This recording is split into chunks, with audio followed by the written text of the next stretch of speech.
EPAWA meteorologist Bobby Martin here with your outlook for the weekend, March 2nd and 3rd, 2019. For your Saturday, we have the system that moved in overnight and brought us that snow for the interior locations moving away.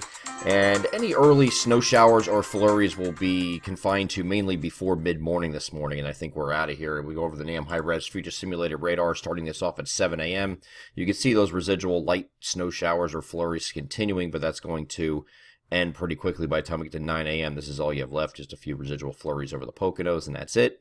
You would have had to go back to over the overnight period to get the 4 or 5 o'clock in the morning to get some moderate to heavier bursts of snow with this system. But again, once this system is out of here completely this morning, that's it. Whatever you have on the ground this morning waking up is all you're going to get out of the system. Then it remains mostly cloudy the rest of the day and tonight. Now, the next system is coming in on Sunday. We'll be coming cloudy on Sunday morning, and then we'll have this system moving in from the Tennessee Valley. Now, there's starting to be a trend here I'm seeing this evening with the model guidance that is kind of going to the more progressive approach. And if you watch the videos over the last couple of days, we were talking about how the pattern itself was progressive. So we were favoring a slider idea, something that's going to be just kind of sliding off to the south and continuing on without any kind of amplification to it. Then the European model is coming in very, very amped, and to some extent so was the Canadian model. And they were very, very amped, and were cutting so far inland and tracking over New Jersey and Delaware that it was getting the rain-snow line way to the north. Started off with snow and went over to rain all the way up to places like the Lehigh Valley and points north of there even. Now, we kind of argued against that, thought it was too amplified. The GFS is typically a progressive model by nature. It's a model biased to be progressive, but this is a progressive pattern. So it's not that far-fetched to think that the GFS is going to be correct with this one, but we did blend with a first call. That's what we do. It's only a first call. We're just putting a model blend between the most, take the two extremes, kind of split the difference, and that's what you get. Okay, so once we get to today is we'll have an updated call. We do expect some shifts. That's usually the way it works between a first and second call. Today we kind of fine-tune and go with the trends and side with that trend. Okay, so we're going to abandon the halfway point idea and kind of just narrow in on these areas that we think they're going to get the snow. And my gut call right now is that the heaviest snows are actually going to occur right in here.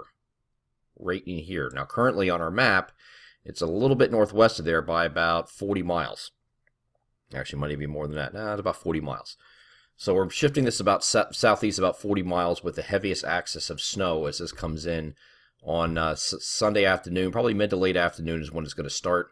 And then you can see that here, the GFS is the most extreme still, but it still has that heavier snow swath right in here. Might be a little bit too far south and east, but everything's kind of trending in the direction of more progressive. Not as progressive as the GFS I'm showing you here, but it's just to give you a general idea.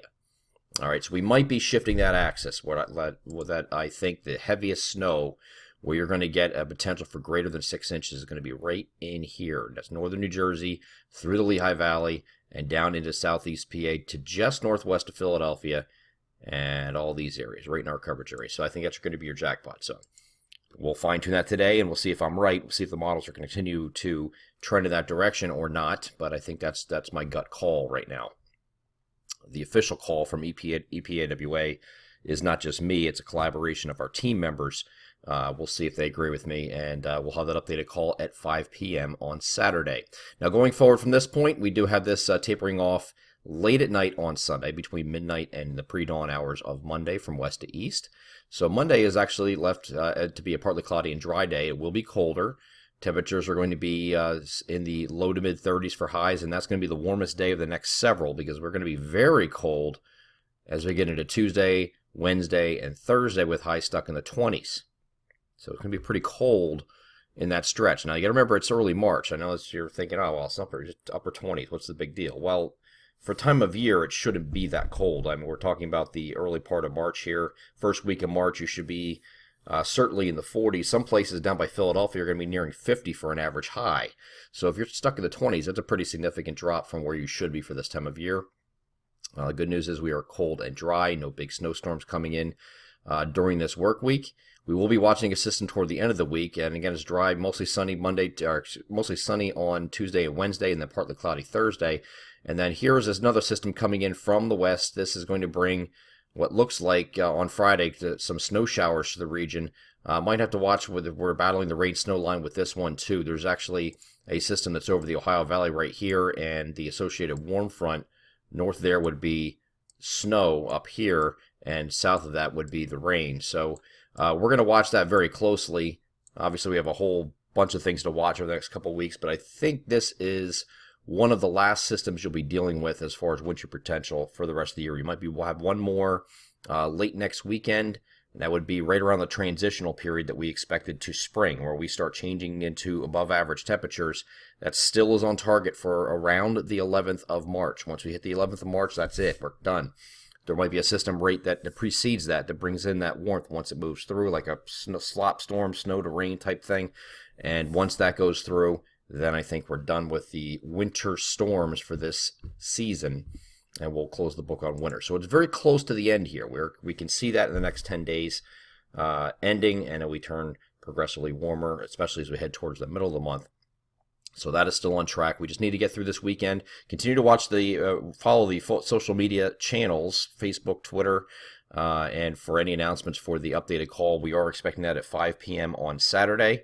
And if we have to fine-tune that even further, we'll do that on Sunday morning before all this comes in during the afternoon. But we're hoping that we can fine-tune today to the point where we can just ride with this for the final call. I'm EPAWA meteorologist Bobby Marchich. That is your outlook for March 2nd and 3rd, 2019. Have a great Saturday and Sunday.